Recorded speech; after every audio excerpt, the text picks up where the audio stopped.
완전히 1인이 통제하는 시스템을 만들었다. 증권시장이 어렵다니까 내가 증권시장도 내가 챙기겠다. 금융시장도 챙기겠다. 이런 식으로 온갖 권력이 집중이 됐다.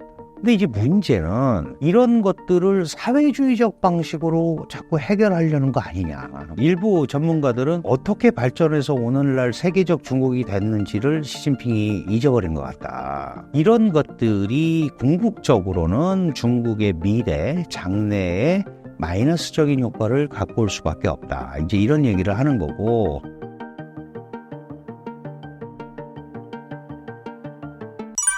시진핑 주석의 사면임이 확정됐습니다. 시진핑 집권 1기, 2기와 비교했을 때 3기의 핵심 정책은 무엇일까요? 시진핑 체제는 2012년에 시작이 됐고요. 2017년에 2기에 들어왔고 2022년에 이제 3기 체제가 시작이 됐습니다. 관례적으로 10년만 해야 되는데 또 한다. 이건 이제 뭐 진부한 얘기가 돼버렸어요. 지금 이제 움직이고 있으니까. 시진핑 3기 체제의 가장 큰 특징은 보틀레 이제 중국은 정치국 상무위원, 공산당이 통치하는 국가잖아요. 그래서 중국 공산당의 정치국 상무위원이 뭐 7명일 때도 있고 9명일 때도 있는데 이제 7명이에요. 7명인데 그 상무위원 중에 제일 높은 사람이 이제 당 지도자니까 당 지도자와 국가 주석을 하고, 두 번째가 이제 정치국 상무위원 2인자가 국무원 총리를 하고, 3인자가 전임대 상무위원장을 하고, 4인자가 정치협상회 주석, 이렇게 하게 당이 움직이는 국가니까 이렇게 시스템이 돼 있어요. 그런데 예전에 7명의 정치국 상무위원 또 9명의 정치국 상무위원을 이렇게 보면 그 중에는 당 지도자와 약간 색깔이 다른 사람이 한두 명씩 들어가 있었단 말이죠. 계파가 조금 다르다. 그런데 2022년에 20차 당대회에서 구성된 3기 지도부는 시진핑과 그의 부하 이렇게 돼 있는 거예요.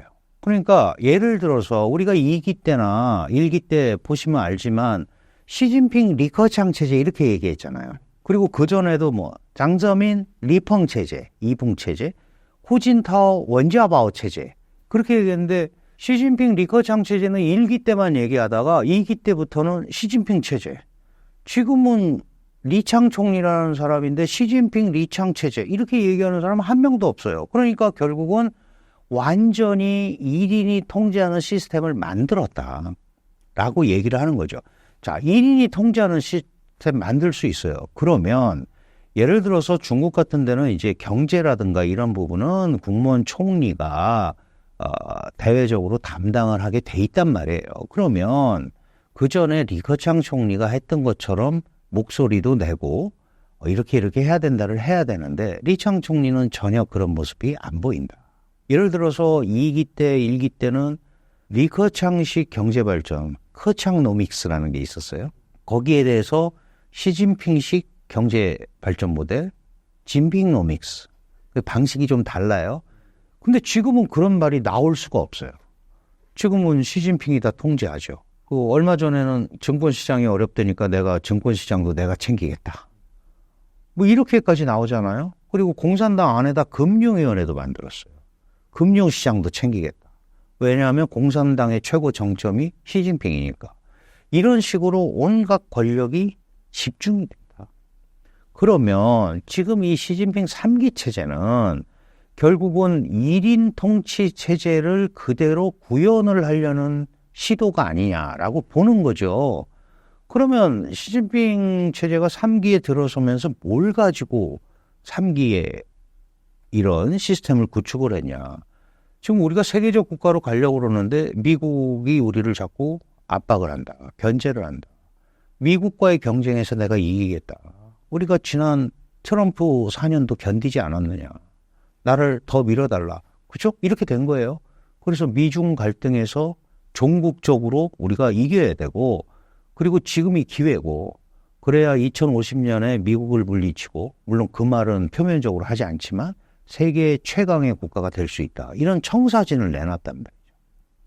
그리고 대만이라는 데가 지금 저기 떨어져 있는데 대만을 통일을 해야 그레이트 차이나가 된다 이거예요. 뭐 할지 안 할지, 할 수 있을지 없을지는 전혀 몰라요. 그러니까 그런 거를 이제 이 민족 이데올로기로 내세우는 거예요.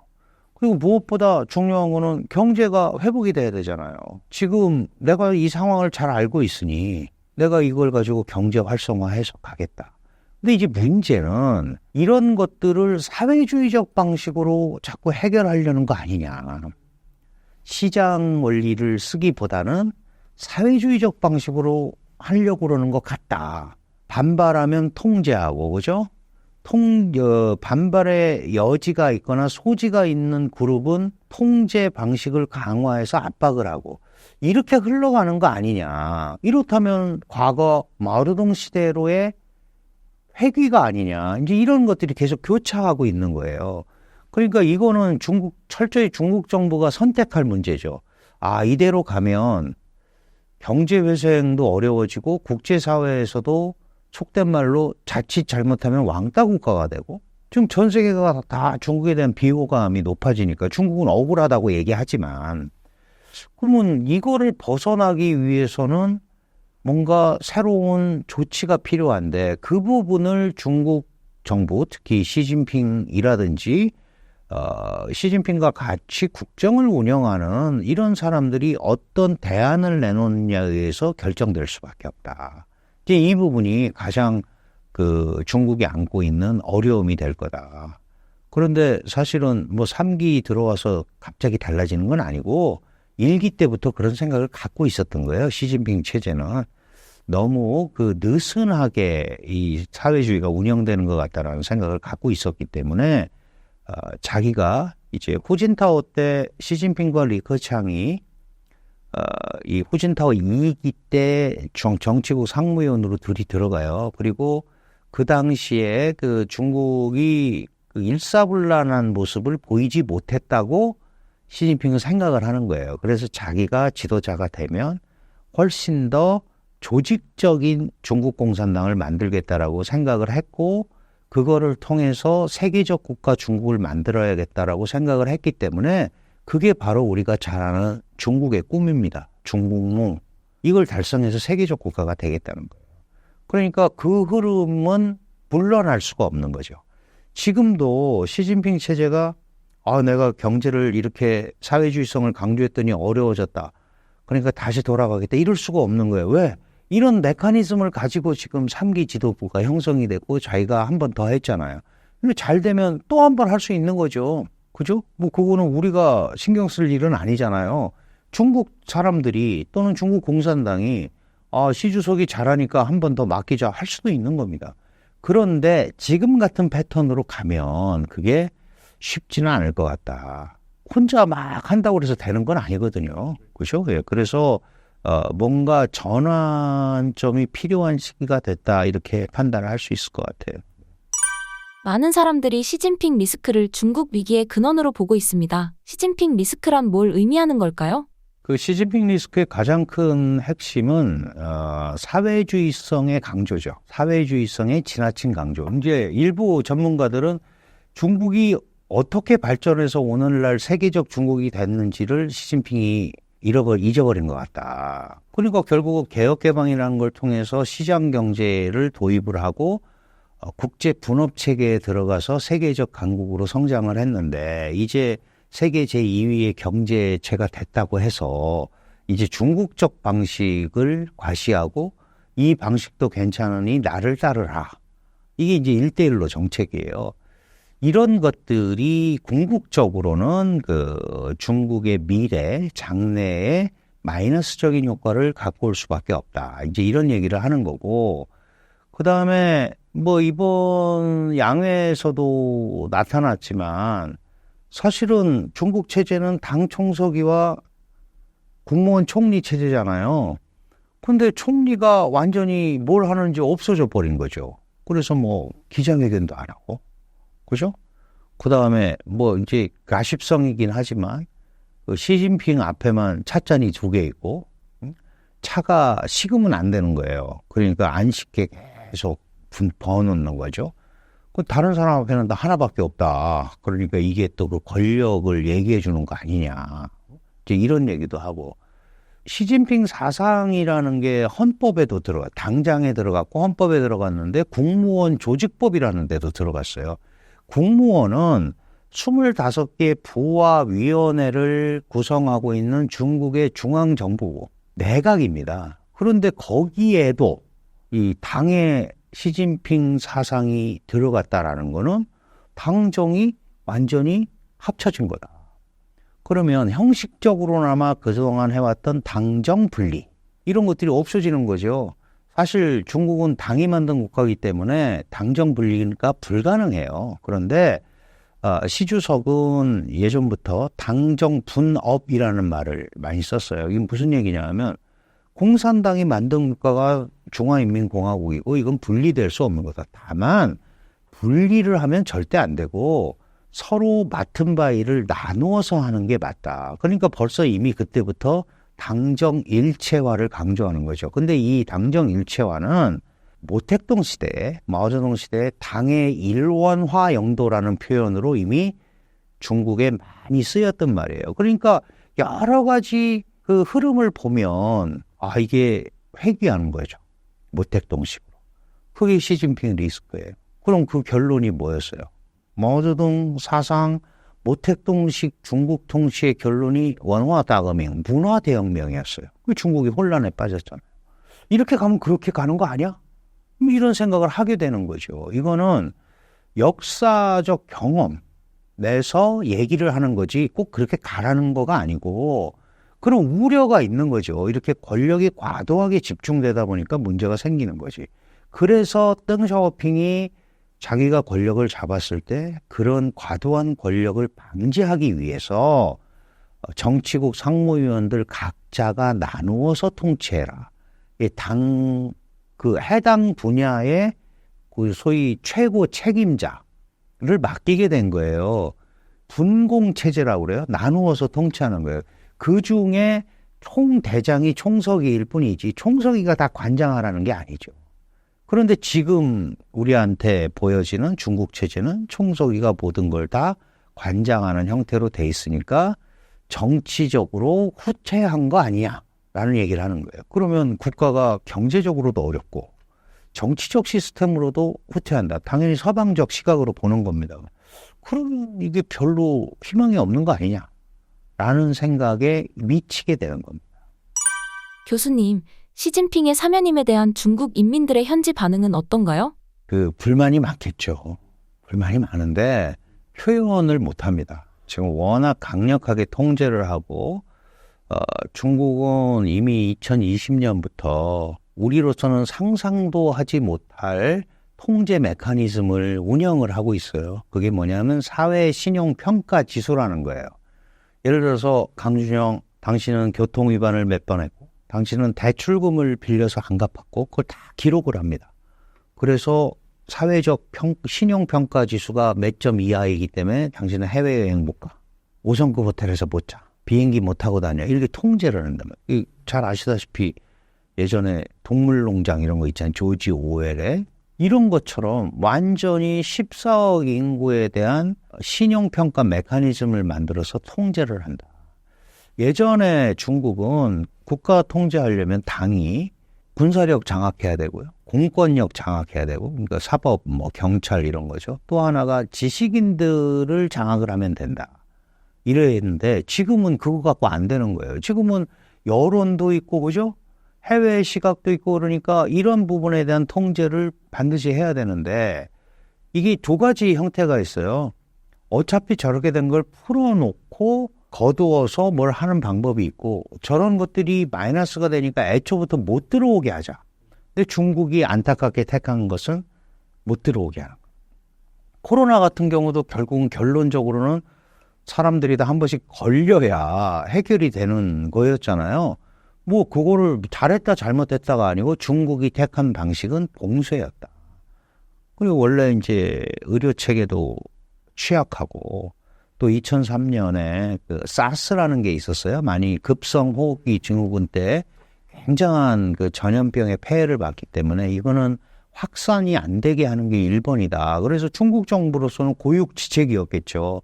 봉쇄를 했는데 그게 너무 악영향이 온 거죠. 사람들 민심도 흉흉하게 만들고. 그래서 중국 사람들이 불만이 많아요. 특히 상하이 같은 데를 봉쇄를 했잖아요.